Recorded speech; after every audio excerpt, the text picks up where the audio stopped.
कई बार घर में हम वर्मीसेल बनाते हैं और परेशान हो जाते हैं क्योंकि वो ज़्यादा दब जाती है, बहुत ज़्यादा पानी उसमें डल जाता है, खिली-खिली नहीं बनती है, खड़ी-खड़ी नहीं बनती है।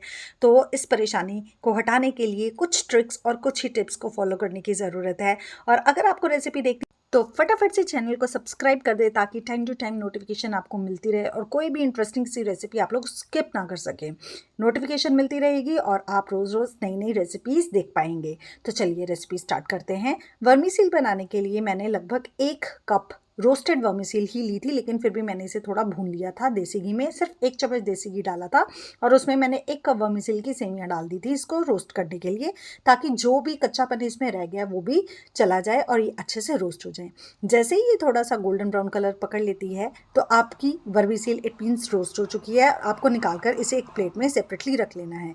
फिर मैंने थोड़ा सा और घी डाला और उसमें मैंने कुछ काजू और मूंगफली डाल दी थी रोस्ट करने के लिए, क्योंकि इससे हमने गार्निश करना है वर्मीसेल की सेवियों को और बहुत ही डिलीशियस लगती है अगर आप इसको डाल देंगे, क्योंकि इससे फ्लेवर एनहांस होता है। काजू और मूंगफली हो गए थे रोस्ट, इनको भी निकालकर मैंने सेपरेटली एक बोल में रख दिया था। बहुत ज़्यादा इसको काला नहीं कर लेना है और बहुत ज़्यादा कच्चा भी नहीं छोड़ना है। जैसे ही चटकने की आवाज़ आएगी इट मीन्स काजू और मूंगफली जो है वो रोस्ट हो चुकी है। अब थोड़ा सा और मैंने घी डाला था, याद रहेगी थोड़ी थोड़ी क्वांटिटी में डालिएगा, बहुत ज़्यादा घी डालने की ज़रूरत नहीं है। अब भी मैंने लगभग 1 चम्मच के करीब देसी घी डाल दिया था और उसमें मैंने डाल दिया था 1 चम्मच सरसों के दाने और 1 चम्मच ज़ीरा। इसको मैंने अच्छे से भून लिया था और बारी आती थी वेजिस डालने की। वेजिस डालने से पहले मैंने इसमें डाल दिया था एक बारीक कटा हुआ प्याज, इसको भूनने के लिए। आपको जो भी वेजिस पसंद है आप वर्मीसेल की सेवियों में डाल सकते हैं। ये बहुत ही डिलीशियस और बहुत ही हेल्दी वर्जन बन जाता है। अब मैंने इसमें डाल दी है प्याज रोस्ट करने के लिए। देखिए प्याज अच्छे से भून रहे थे, जैसे ही ये ट्रांसलेंट हो जाएंगे तो बारी आएगी इसमें स्पाइसेस डालने की और बाकी की सब्जियां डालने की। स्पाइसेस डालने से पहले मैंने इसमें 1 इंच बारीक कटा हुआ अदरक और 2 बारीक कटी हुई हरी मिर्चें डाल दी थी। अगर ज़्यादा तीखा नहीं पसंद करते तो हरी मिर्च आप स्किप भी कर सकते हैं, लेकिन मैंने 2 हरी मिर्च डाली थी क्योंकि स्पाइसी वर्मीसेल हमारे घर में पसंद करते हैं। अच्छे से मैंने इन्हें भून लिया था, अदरक प्याज और हरी मिर्च को। अब बारी थी स्पाइसेस डालने की। सबसे पहले मैंने इसमें डाल दिया था आधा चम्मच हींग का, जिसे मैंने प्याज के साथ और अदरक के साथ भून लिया था। स्वादानुसार मैंने इसमें डाल दिया था नमक। इसमें डाल दिया था 1 चम्मच मैंने हल्दी का, आधा चम्मच डाल दिया था तीखी लाल मिर्च और आधा चम्मच मैंने इसमें काली मिर्च डाल दी थी। काली मिर्च से भी फ्लेवर बहुत ही बढ़ जाता है। तीखा अगर कम खाते हैं तो आप मिर्च अपने अकॉर्डिंग भी एडजस्ट कर सकते हैं। देखिए बहुत स्पाइसेस मैंने नहीं डाले, जितने ज़रूरत थी उतने ही स्पाइसेस डाले हैं और अच्छे से इनको कर लिया था मिक्स। अब बारी थी जो बारीक कटी हुई सब्जियां मैंने रेडी करी हुई थी। सबसे पहले मैंने इसमें डाल दी थी आधी कटी हुई बारीक शिमला मिर्च, ग्रेट करी हुई आधी लाल वाली गाजर, फ्रोज़न कुछ मटर मैंने इसमें डाल दिए थे। आप चाहे तो फ्रेश वाले मटर भी इस्तेमाल कर सकते हैं, आजकल तो बहुत ही फ्रेश मटर आ रहे हैं हरे भरे, लेकिन मेरे पास फ्रोज़न पड़े थे तो मैंने फ्रोज़न का इस्तेमाल कर लिया। और मैंने 5 से 6 फ्रेंच बीन बारीक कटी हुई इसमें डाल दी। सब्जियों से ये और भी खिली खिली बनती है और कलरफुल बनती है, जो देखने में भी और खाने में भी बहुत ही अच्छी और हेल्दी होती है। तो मैंने थोड़ा सा सब्जियों को कर लिया था सॉटे। बहुत ज़्यादा आपको इसे पकाने की ज़रूरत नहीं है, क्योंकि जब आप पानी डालेंगे तो ये अच्छे से सॉफ्ट हो जाएंगी। मटर तो वैसे ही मैं सॉफ्ट वाले यूज़ कर रही थी। अगर आप फ्रेश वाले मटर यूज़ कर रहे हैं तो थोड़ी और देर के लिए सब्जियों को भून लें, क्योंकि फ्रेश वाले मटर थोड़ा सा ज़्यादा टाइम लेते हैं। अब जैसे वर्मीसेल मैंने 1 कप ली थी तो उसके अकॉर्डिंग हमें 1.5 कप पानी की ज़रूरत है। सबसे पहले मैंने इसमें डाल दिया था 1.5 कप के करीब पानी और बॉयल आने की करी थी वेट। इसे मैंने ढक दिया था और जैसे ही मुझे लगा कि इसमें बॉयल आ गया है तो जो रोस्ट करी हुई वर्मीसेल थी वो भी मैंने इसमें डाल दी थी। सबसे पहले आपको इसे अच्छे से उबाल लेना है ताकि आपकी वर्मीसेल अच्छे से कुक हो जाए और फूली फूली बने। आप देख सकते हैं कि उबाल आ गया था। अब जो रोस्ट करी हुई वर्मीसेल मैंने साइड पर रखी हुई थी वो भी मैंने इसमें डाल दी और अच्छे से मिक्स करके मैंने इसे भी थोड़ी देर के लिए ढक दिया था और फ्लेम लो कर ली थी। आपको इसे लो फ्लेम पे पकाना है, 5 से 6 मिनट लगेंगे वर्मीसेल कुक होने।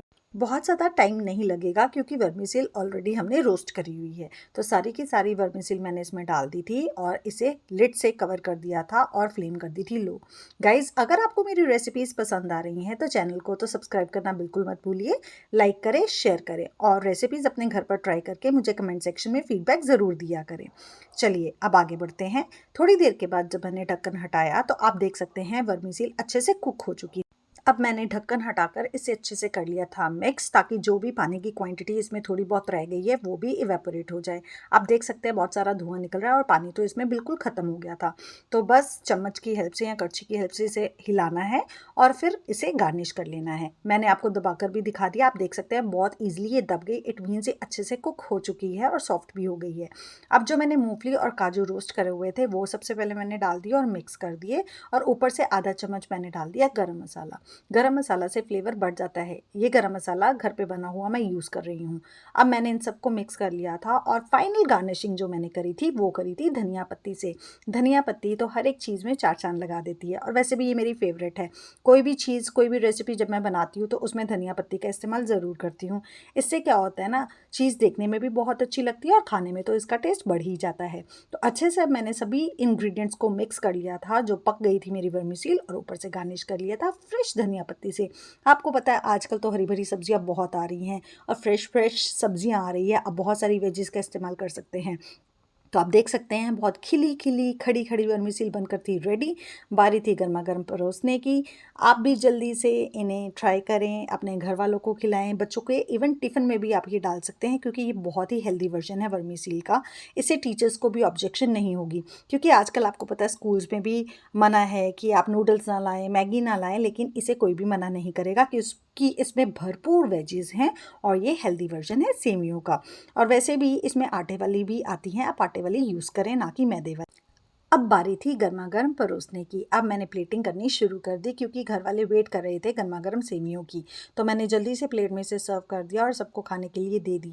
यकीन माने सबको बहुत ही पसंद आई। स्पाइसी भी थी, चटपटी भी थी, और अगर आप इसको और चटपटी बनाना चाहते हैं तो आप यहाँ इस पर चाट मसाला स्प्रिंकल कर सकते हैं, या फिर आप इसमें एक नींबू भी स्क्वीज़ करके डाल सकते हैं। इससे इसका फ्लेवर और भी ज़्यादा इन्हेंस हो जाएगा। लेकिन ये खाने में बहुत ही डिलीशियस है और बहुत ही हेल्दी है। तो जल्दी से आप भी ये रेसिपी ट्राई करें, अपने घर वालों को खिलाएं। आज मेरी बारी है खिलाने की, कल आप खिलाएं।